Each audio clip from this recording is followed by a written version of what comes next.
2 of the podcast, Using Arts Through the Ages as your core curriculum. The next step, step 4, is to decide on the specific units of study you will use for the year. I'm going to lay out an example here for you of how I did homeschool through the years. First, I chose to do things chronologically because it related to the work we were doing within the Masters Academy of Fine Arts on Tuesdays.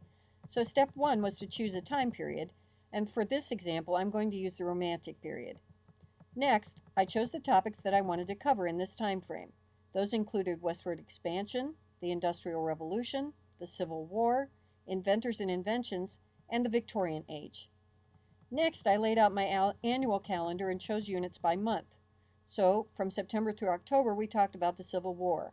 November to December, we talked about inventors, inventions, and the Industrial Revolution. January through March, we discussed westward expansion, and April through May, the Victorian era. Next, I broke each unit down by week. So, since we were studying the Civil War for 9 weeks, in week 1, we talked about the U.S. before the war began. In week 2, we talked about states' rights. Week 3, the shot heard round the world. Week 4, secession. Week 5, the northern view. Week 6, the southern view. Week 7, President Lincoln. Week 8, major battles of the war. And week 9, peace. I did similar breakdowns for every unit I had chosen and tied it into family trips that were already on the calendar. For instance, when we were studying inventors and inventions, we happened to be going to visit my husband's family in Michigan for Thanksgiving, so we were able to go to Greenfield Village. Then in December, we went to my daughter's soccer tournament in Florida. Since we would be close to Thomas Edison's home, we made that a side trip for school and saw a lot of the things we had already been studying at home. When we studied the Civil War, I had a record of my great-great-grandfather's march from Ohio at the age of 18 down through the states to the Battle of Atlanta, where we currently lived. Here he was captured and taken to Andersonville Prison in July, released on a prisoner exchange in August, and walked back home to Ohio. Since we knew exactly which battles he had fought in, we spent Fridays of this unit going to the different battlegrounds, Civil War reenactments, and ended with my parents visiting us and all of us heading to Andersonville to view the historical sites there.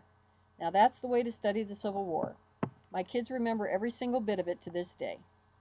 Step 5 is adding the academics. I think this is the fun step.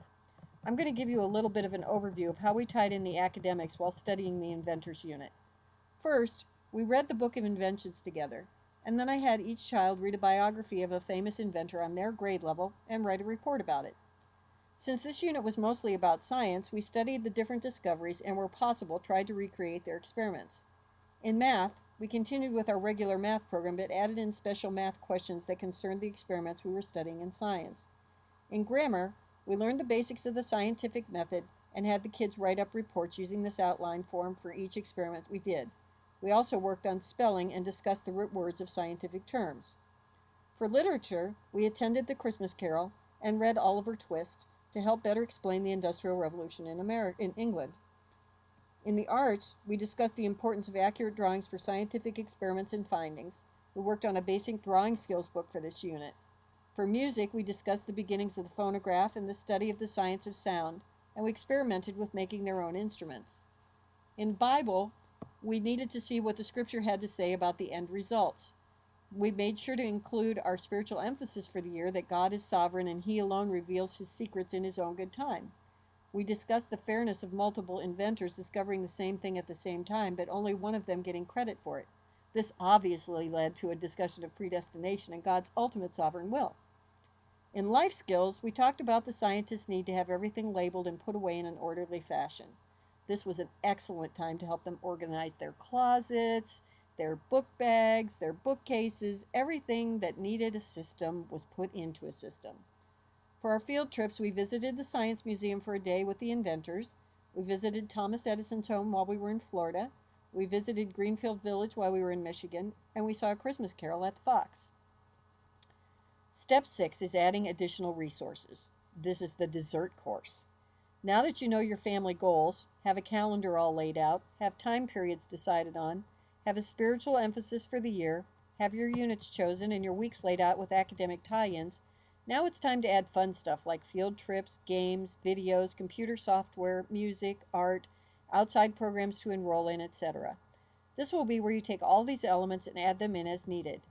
For example, when we were studying westward expansion, we bought the computer game The Oregon Trail. I have no idea if they still make this game, but we had a blast with it. We played that thing for hours as a family and learned a lot about what it really meant to go on that trail. To this day, we have sayings in the family from that game, and Jeremy, my oldest, who is now 31, even recently bought a t-shirt that says, "You have died from dysentery. Wah, wah, wah," one of the lines in the game. And who says educating this way is a play date? If they still remember things when they're 31, I say we succeeded. Remember to keep your balance and to add only things that are truly in keeping with your family goals for the year, your time budget, and your finances. Our final step is gathering all the materials. This step would be why I suggest taking an entire week to do this planning. It just takes time. Thank goodness for the computer and for the internet. Your work is so much easier than mine was years ago. Now that you know everything you're going to do for the year, simply start adding the resources that you will need. This comes in handy when you're heading to a homeschool fair. Oh my gosh, you mean you can go to a homeschool fair with a shopping list and not get overwhelmed? Yes, you can. You can also shop at the library online. Simply go week by week and make notations on all the resources you want your children to use to complete their work. For example, make a list of every book that you will need to check out of the library for the year. If your library is like ours, you can read the entire card catalog online, order the books, and have the library notify you when they're in. Then you simply go and pick up the books.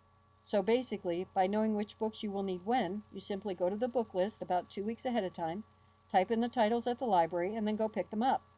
Then when that week comes up, you have everything you need, and you haven't spent weeks and weeks trying to figure it all out, and then not getting it done because you just didn't have time.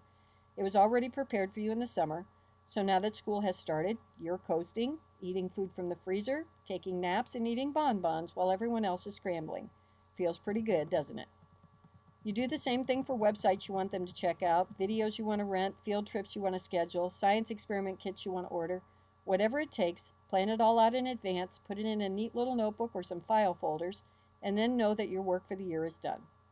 So that's about it. Pretty easy, right? Let's get started by exploring a time period and understanding the elements of the website in the next podcast using the Arts Through the Ages website.